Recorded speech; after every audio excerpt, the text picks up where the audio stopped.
All right. With the big game just 2 days away, where you can now bet on just about anything, an estimated 31 million adults are expected to bet in some way on the game. Let's talk about some of your wagering entertainment options. Let's bring on the Prop Bet Guy to help break down some of your options. You can find him on Twitter at Prop Bet Guy. Doug, thanks for a little time today. Hey guys, thanks for having me. We're so glad to have you. 2 days away from the game, everybody's starting to look at what their options are. In lots of states now, you can make a wager. I've seen there's over like 1,000 prop bets for bettors to wager. Where do people start? It's a great question because every year that list just keeps growing and growing. When it comes to the Super Bowl, where to start? I mean, you start at the top. I mean, there's no rhyme or reason. Really where to go. I mean, I tend to gravitate towards the more quantifiable bets, not necessarily, the fun ones like the coin toss or the anthem or the Gatorade color. I tend to focus on players and player props specifically. So that's usually where I start. There's no rhyme or reason though to someone looking to bet on the Super Bowl as to where they should start though. What are the bets that are most fun for you to work on? Yeah, so I mean, my specialty is player props. So my definition of fun is probably a little loose. I'm a numbers guy. I love just digging into matchup data and stats and whatnot. So that's fun for me. I don't know if that's necessarily fun for everyone, but yeah, I mean, when it comes to the Super Bowl or honestly just any NFL or NBA or MLB game, I just love digging into each player's line. Analyzing the matchup and kind of going from there. If you look at the game itself for this year, before we get into individual bets, you've got the Rams as 3.5 to 4 point favorites. It's sort of become a little more of a Rams line, but then you look at it during the regular season. The Bengals were 5-3 on the road. The Rams were 5-3 at home, and Cincinnati's 13-7 against the spread this year. So how do you look at the game overall if somebody doesn't want to go to an individual bet, but they want to look at taking the game itself? Yeah, I definitely think it's going to be a close game. I know the Rams are technically at home, but I know for a fact, books and bookmakers are not necessarily giving them a huge advantage because, the Super Bowl tends to be more of a corporate or general type crowd as opposed to like a specific fan base. And, the Bengals, yeah, they've just been plucky all season. They've been gritty. They've had comeback wins. They've had dominant wins.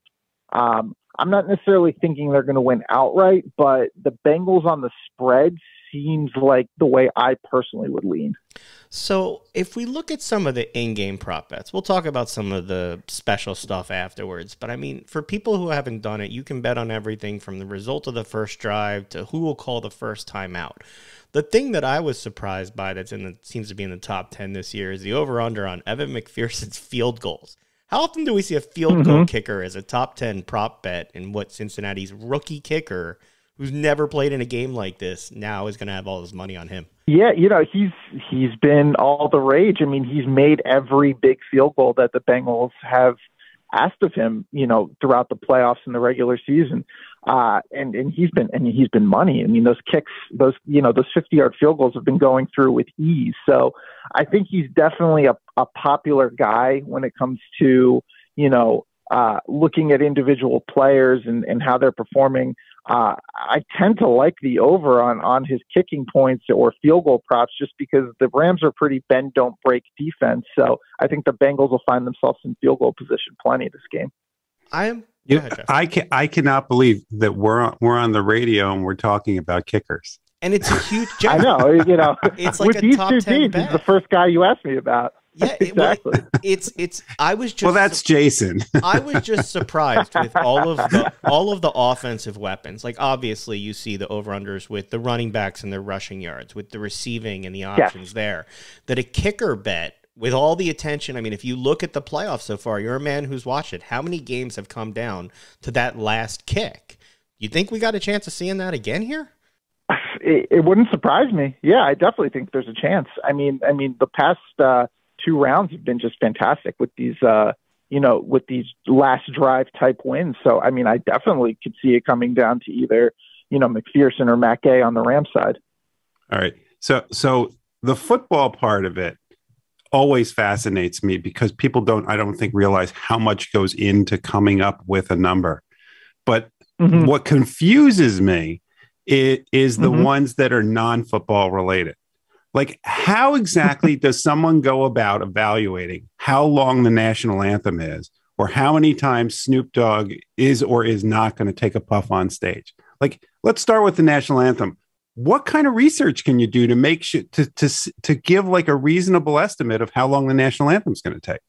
Yeah, so it's a great question. You know, these types of bets, not exactly my cup of tea, but I'll dabble just for the fun of it when it comes to the game. I mean, with the anthem, I mean, people will go back and analyze previous, you know, national anthems at Super Bowls or big events, and whoever is performing the anthem, if they've done an anthem before and how long it takes. And then usually when it comes down to like the sound check that performer's doing, usually a day or 2 days beforehand, it'll get leaked at some point. It did last year where someone was right outside the stadium recording, I forget who performed the anthem, but recording whoever was performing.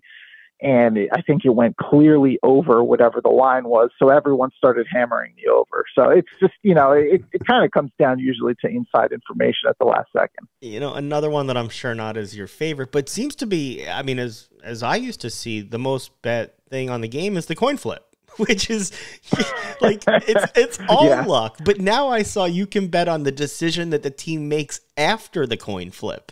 And 12 of the last 13 coin flip winners decided to defer, including 11 straight. Tell us about why everybody decides to bet on the coin flip and what the strategy is for deferring or not with your choice there if you're going to make that pick.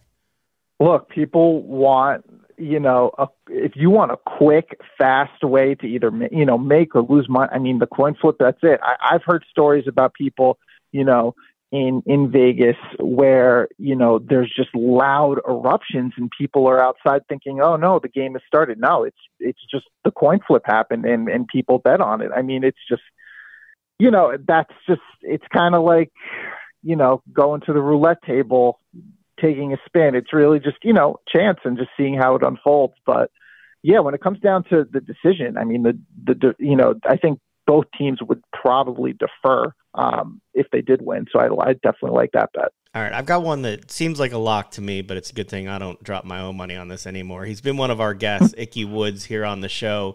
There's a prop bet as to whether a player will pay tribute to Ickey Woods by doing the Ickey Shuffle during a touchdown or celebratory moment. Somebody's going to do that on Cincinnati, right? I mean, come on. I think they have to. I mean, have to. Yeah, I don't know how you could. Yeah, I think like that has to have been a discussion within the Bengals locker room. You know, hey, if you score, you got to do this. So yeah, I like that one. All right. Well, what if they modify it? Does it count? Like, what if they do a half Ickey Shuffle and something else? Like, what does that count as? It's a great question. I don't know, you know, who at these sports books is deciding what constitutes an Ickey Shuffle or not, but I don't envy that person, you know? So Jeff mentioned some of the ridiculousness of the halftime show prop bets, like will Snoop Dogg smoke on stage, or what will the first song be played, or what color will his shoes be, or will there be a wardrobe malfunction? Do you stay away from these halftime prop bets, or do you go and play those too? Yeah, no, I usually stay away. I mean, anything that I can't really quantify, I tend to stay away from. So I'll be honest. I'm not hating on them. I think you can quantify if Snoop Dogg's going to smoke on stage, practically. So just saying. yes, that's fair. That's fair. But yeah, you know, hey, they're fun, and you know, I think it's just people who want action for the entirety of the game. You know, they'll put a little money on those types of bets. Yeah, but the real part of the game, the part that Jason, I, and you love is the sport, the actual game itself. What goes into or what went into coming up with like the line for the over under for the entire game? Like what are the main things that we should all be looking for? Yeah, I mean, you know, it's two relatively high-powered offenses, which usually would yield a line in the 50s. But I do think that these teams tend to play a little slower pace, which is what brought down the line to, I think it's right now sitting at 48 for the over-under. You know, it really comes down to how you think this game will flow. I tend to think that, even though both defenses are good, especially the Rams defense, I do think it's going to come down to a close game in the fourth quarter, which usually would tip this towards the over. If it was more of a blowout, one team is probably going to get conservative towards the end and play really slow and deliberate and just kind of try to protect their lead. So I tend to lean towards the over on that, but there's just a ton of factors to kind of analyze when you're going through a bet like that. If we were going to say, tell our listeners one or two things they should look out for in game, I've seen the Cam Akers over under. I've seen Cooper Kupp's over under. Who are you looking out in terms of players and props for what somebody should look out for that they might be able to make a little bit on? Yeah, sure. So two props that I've already played. Speaking of Cam Akers, I actually have the under on his rush attempts. So that line was 16.5 when I played it. Reason why I like the under, he hasn't been quite effective coming back from injury. He's also a little banged up. Sony Michel's going to mix in. Darrell Henderson is looking like he's going to play. He might mix in as well. At the end of the day, I do think that Sean McVay is going to have, Stafford throwing the ball a lot because, that's kind of what their offense is predicated on, Stafford and their excellent receiver. So I have the under on that one. And then on the Bengals side, I know all the rage is Jamar Chase. I actually like T. Higgins to go over 69.5 receiving yards. He's hit this in 9 of his last 12 games, maybe somewhat quietly. The last 2 games, he's actually led the Bengals in receiving yards and targets. So, I think Jalen Ramsey might be shadowing Jamar Chase, might not be. But either way, I think this is a good matchup for Higgins to kind of sneakily get, upwards of 80 some odd yards. We know how much Joe Burrow has come on this year and how exciting he's been and the numbers he's been putting up. What's the most fun one or the one that we should look at when it comes to if we're just watching Joe Burrow? One thing I like about Super Bowl quarterbacks is if you are a believer that, you think the Bengals can win, which I definitely think can happen. I would put a little money on Joe Burrow to win MVP of the game. Because if they win, it's most likely on the arm of Burrow. Receivers usually don't get much love for the MVP. I think if the Bengals are going to take this, Burrow's probably going to have 2-3 touchdown passes, and he's probably going to take home MVP. So you can get that at better than 2-1 odds. So that's a fun one, especially if you really are liking the Bengals to pull out the upset. Wait, so you're thinking that Burrow has better odds to be the MVP than the kicker? Jason's going to be very disappointed. I will say if Evan McPherson winds up winning MVP, it probably wasn't the most fun game to watch. So I would be rooting for Burrow to take it. Yeah. All right, look, I'm not going to ask you about the Gatorade to end, but I did want to end on a non-football prop bet if I could. I'm sure you're somebody that's looking ahead to, after we're here in Philly, the Ben Simmons, James Harden trade. Will you be looking for about a gazillion prop bets when Ben Simmons returns here on March 10th to play in Philadelphia for the first time, including how many free throws he misses and how much he gets booed? Well, hey, if they offer it, yeah, I'll definitely be looking at it. It's gonna be interesting. I mean, we'll see how he ramps up beforehand, but I think everyone has that date circled on the calendar right now to see, that game, his return to Philly, and the reception that your guys' fans will give him. Oh, he's going to get a reception. So yeah, so if you're not if you're not from Philadelphia, there's something called the Frosty Freeze Out, and when the opposing team misses 2 free throws in a row, then all the fans get this Frosty the next day. We are in Philadelphia are all going to be waiting for you to put up that prop bet on whether or not there's going to be a Frosty given the day after that game. And in fairness to you, on that potential prop bet, yesterday when the trade went down, the Wells Fargo Center tweeted out on their account the date 3/10, and Wendy's replied to the tweet with a picture of a Frosty.